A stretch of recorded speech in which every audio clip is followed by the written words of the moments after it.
Hello, my friend. Stay a while and listen. What's going on YouTube? It's Filthy and we're back with another video. Still carrying on with the basics of Raid. We are on day 8. I'm going to show you how to do the Magic Keep, which is the blue potion dungeon. This is normally open on Wednesdays and Saturdays. I'm going to show you how to do stage 8 free to play. This is important because we start to get the superior magic potion at stage 8. All the principles will work all the way up to stage 20, but obviously on only day 8 of the account we're not going to be able to go past that. If you are enjoying Raid and you're new to the game, do subscribe. We are going through all the mechanics and as I say, completely free to play account.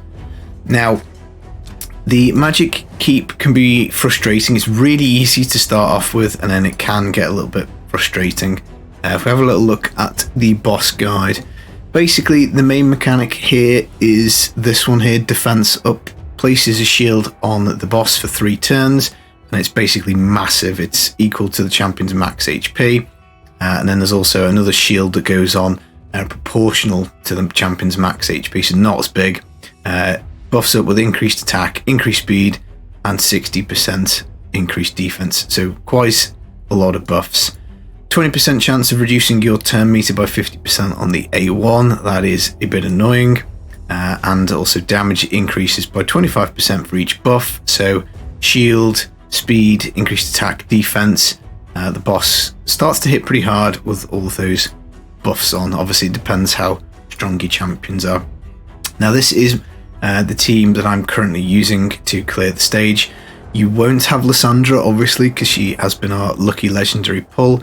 But if you are 30 days logged in, then you could use Haikatoon. But we'll just ditch her for now, and we will put in our Greybeard for the defensive aura, 30% in dungeons.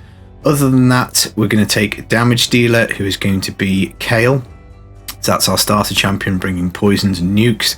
And then anyone watching this should have Rhonda, and again she comes in with some damage.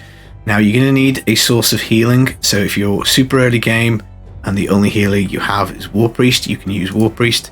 I've got this Skinwalker guy who I think is a little better, but actually the star of the show in this run is actually going to be this Dark Elf here, the Mystic Hand, because he will steal buffs. So something like this should work. You don't have to go double heal. Maybe you got a Talia on your login code to start the game. You could use her. We could use the Shield Guard, albeit we want to be bringing realistically Magic, Void, or Force champs where we can, so that we've got the affinity strength. So I guess we'll try with... Let's try with Lamaba, and then we'll see how this goes. Now, Mystic Hand is the guy who's going to steal the shield off the boss. You're not going to have him unless you're lucky and pull him out of a shard. I think he's quite an underrated little rare actually in the game. Don't see too much chat about him, but early on he's very, very good. But I will show you somebody who you can replace him with, who is farmable from the campaign.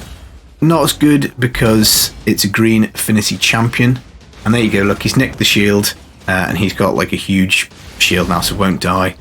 So we just have to wait until we roll around to that skill again and he can strip some of these buffs.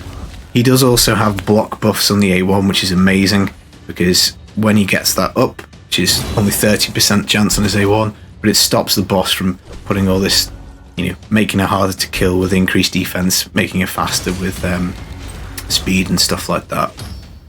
But the champ you can get from the campaign to take that slot isn't as good, because as I say, they are Spirit Affinity, but they do strip 2 buffs off, which is very handy for getting that shield off. And another thing you can do with the boss is you can try and turn meter control it.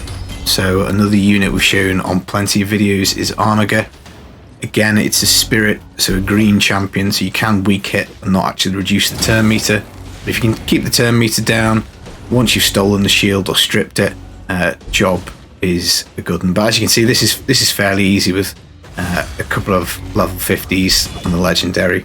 And obviously it would be faster if we were using all of our best champions.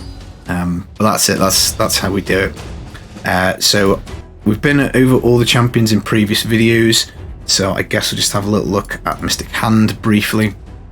Again, maybe we'll make a video on him. Attacks one enemy, steals 2 random buffs. So he steals the shield, which is great because it just makes him practically invulnerable. And he's also got a team equalizing HP heal, which is really nice. And a small, well, 30% chance to block buffs on his A1, which is good. But if you don't have him, because you probably won't, you can go to the Bannerlords and get Conqueror.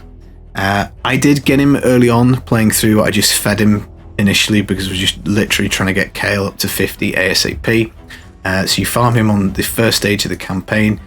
A1 does nothing, attacks 2 times, but this is it. Is A2 attacks one enemy, removes 2 random buffs from the target. Now there is a full stop here, so I haven't tested it, but there is a chance that it attacks one enemy, stop, and then removes 2 buffs. So it doesn't matter whether he weak hits on his attack.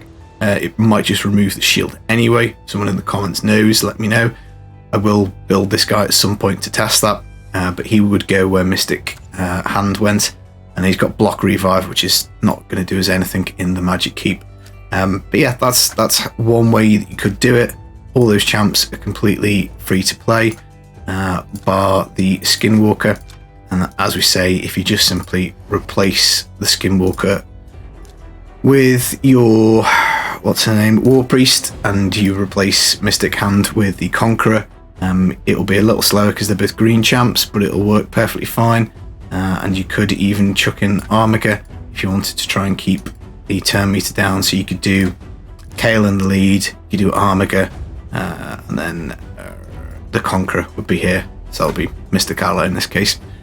That's it, guys. That is how you start getting the big potions. Really important to ascend Rhonda to get to 3-star ascension. And you know, you never know, you might need the blue potions in future if you pull a epic blue champion. So again, if you've got Talia, then she's somebody who you could be wanting to ascend up with the big pots, big blue pots.